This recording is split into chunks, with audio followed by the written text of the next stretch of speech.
Movie के start में हम एक मेंटल पेशेंट टेड रेडफोर्ड को हॉस्पिटल में देखते हैं। उसे ठीक करने के लिए उसका डॉक्टर उसे एज अ थेरेपी एक slasher movie the dark beneath दिखाने लगता है, जिसे रेडफोर्ड ने 40 साल पहले डायरेक्ट किया था और उसमें एक्टिंग भी की थी। उस मूवी में एक मास्क वाला किलर एक ग्रुप ऑफ फ्रेंड्स को मारता है। डॉक्टर वेन उसे रोकने की कोशिश करता है, मगर तब तक उसका असिस्टेंट पैट्रिक मूवी प्ले कर देता है, जिसे देखते हुए रेडफोर्ड अपने बाजू की स्किन नोच कर खाने लगता है और फ्लोर पर ब्लड से कुछ लिखता है और फिर डॉक्टर को भी कोई मार देता है। अगली सुबह डॉक्टर वेन हॉस्पिटल आते हैं तो वहाँ कोई नहीं होता और हर तरफ खून दिखता है, जैसे यहाँ कोई मैस स्लॉटर हुआ हो। हमें दिखाया जाता है कि वहाँ पुलिस इन्वेस्टिगेशन हुई है, मगर कोई डेड बॉडी नहीं मिली। उसके बाद मूवी कट ऑफ होती है और हमें 5 साल बाद का टाइम दिखाया जाता है, जहाँ एक लोकल थिएटर उस हॉस्पिटल वाले वाकये के बाद पहली दफा वो मूवी द डार्क बीनीथ अपने मिडनाइट शो में दिखाने जा रहा था। थिएटर के नाइट स्टाफ में 3 लोग थे, ब्रिजेट, कैनी और रेचल। फिल्म देखने के लिए एक बाइकर कपल हार्ले और बेब आते हैं। ब्रिजेट का छोटा भाई टिमी भी आता है, मगर उसे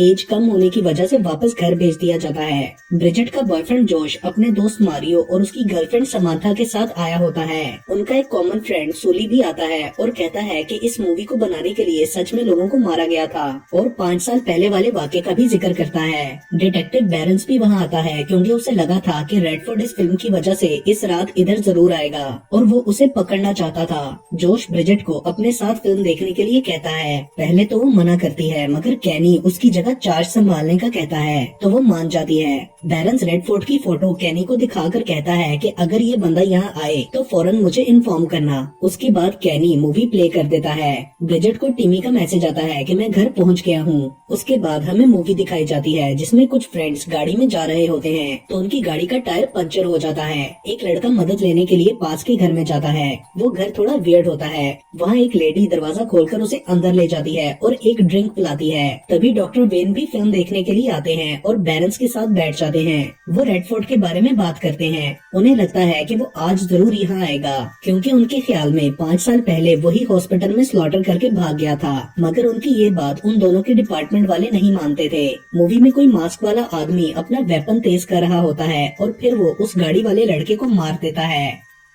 उधर काउंटर पर कैनी रेचल पर लाइन मारने की कोशिश करता है तो रेचल उसे स्टॉक में नया ड्रिंक लगाने के लिए कहती है। कैनी वो लगाने के लिए बेसमेंट में जाता है। उस वक्त ब्रिजेट मूवी में औरत के जले हुए बाजू देखकर अनईजी फील करती है और हॉल से लॉबी में आ जाती है। जोश भी उसके पीछे जाता है। तब हमें पता चलता है कि उसके फादर बचपन में उसे बहुत मारा करते थे। जोश उसे तसल्ली देता है कि तुम और टिमी अब सेफ हो। उधर मूवी में अचानक बेसमेंट का सीन चलने लगता है, जहाँ कैनी था, लेकिन हॉल में बैठे लोग कैनी को नहीं जानते थे, इसलिए वो इसे मूवी का ही हिस्सा समझते हैं। और फिर हम देखते हैं कि कैनी को कोई आवाज आती है। वो भागने लगता है, मगर वही मास्क वाला किलर उसके सामने आ जाता है और उसे अपने वेपन से मार डालता है। मारियो को कैनी कुछ देखा देखा लग रहा होता है, मगर सूली मूवी को बहुत एंजॉय करता है। वो किलर कैनी को भी अपने साथ ले जाता है। जोश ब्रिजेट को दोबारा अंदर चलकर मूवी देखने के लिए मना रहा होता है तो वो वापस हॉल में आ जाती है। तभी सूली उठकर वॉशरूम जाता है। वहाँ लाइट चली जाती है और दरवाजा लॉक्ड हो जाता है।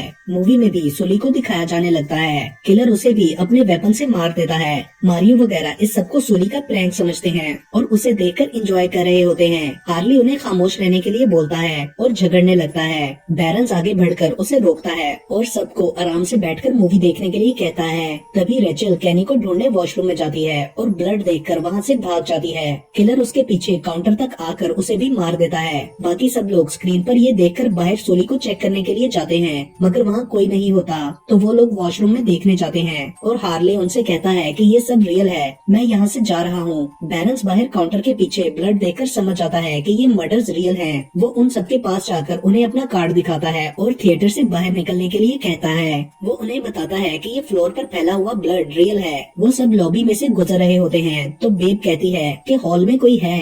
हॉल के अंदर उन्हें टिमी मिलता है, जो वहाँ छुपकर मूवी देख रहा था। फिर वो सब लोग बाहर जाने लगते हैं, मगर थिएटर का मेन डोर लॉक्ड होता है और सबके मोबाइल्स पर सिग्नल नहीं आ रहे होते और थिएटर का फोन भी डेड होता है। ब्रिजेट उन्हें इमरजेंसी एग्जिट का बताती है, मगर वो दरवाजा भी नहीं खुलता। फिर वो लोग एक साथ रहने का प्लान बनाकर लॉबी में चले जाते हैं, मगर टिमी हॉल में जाकर मूवी देखने लगता है, जहाँ किलर उस ग्रुप की एक और लड़की को मारता है, जिसे देखकर टिमी डर जाता है और लॉबी में भाग जाता है। मगर उसके पीछे किलर भी वहाँ आता है और डॉक्टर वेन को पकड़कर उनका गला काट देता है। बैरन्स उसे शूट करता है और वो वेन के साथ हॉल में गिरता है, लेकिन हॉल में कोई नहीं होता और स्क्रीन पर दिखाया जाता है कि किलर डॉक्टर वेन को घसीट कर लेके जा रहा है। वो सब डर के बाहर निकलने के बारे में सोचने लगते हैं। तो टिमी उन्हें बताता है कि मैं ऊपर ऑफिस की विंडो से अंदर आया था और मैंने वो बंद नहीं की थी। जॉश कहता है कि तुम सब जाओ, मैं यहीं रुककर किलर पर नजर रखूंगा, लेकिन ब्रिजेट इसके लिए नहीं मान रही होती।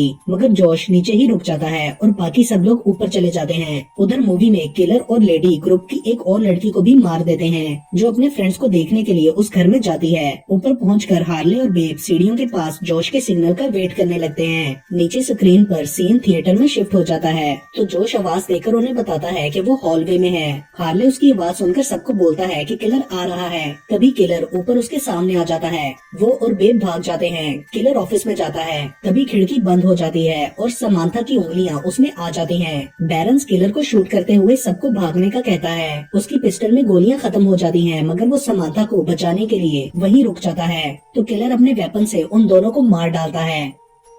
नीचे स्क्रीन पर दिखाया जाता है कि किलर समांथा को भी अपनी उस मूवी वाले घर में ले गया है। ब्रिजेट और टिमी एक रूम में छुपे होते हैं तो जोश जाकर उन्हें नीचे सबके पास हॉल में ले जाता है, जहां हार्ले मारियो को मारने लगता है कि उसने समांथा को ऊपर अकेला क्यों छोड़ा, मगर ब्रिजेट उसे रोक देती है। फिर उन्हें एंट्रेंस के बाहर एक पुलिस ऑफिसर नजर आता है। वो हेल्प के लिए नॉक करते हैं, लेकिन क्योंकि किलर ने उन्हें इनविजिबल कर दिया था, इसलिए ऑफिसर उन्हें देख नहीं पाता और वहाँ से चला जाता है। वो ऑफिसर बैरन्स को ढूंढने आया था।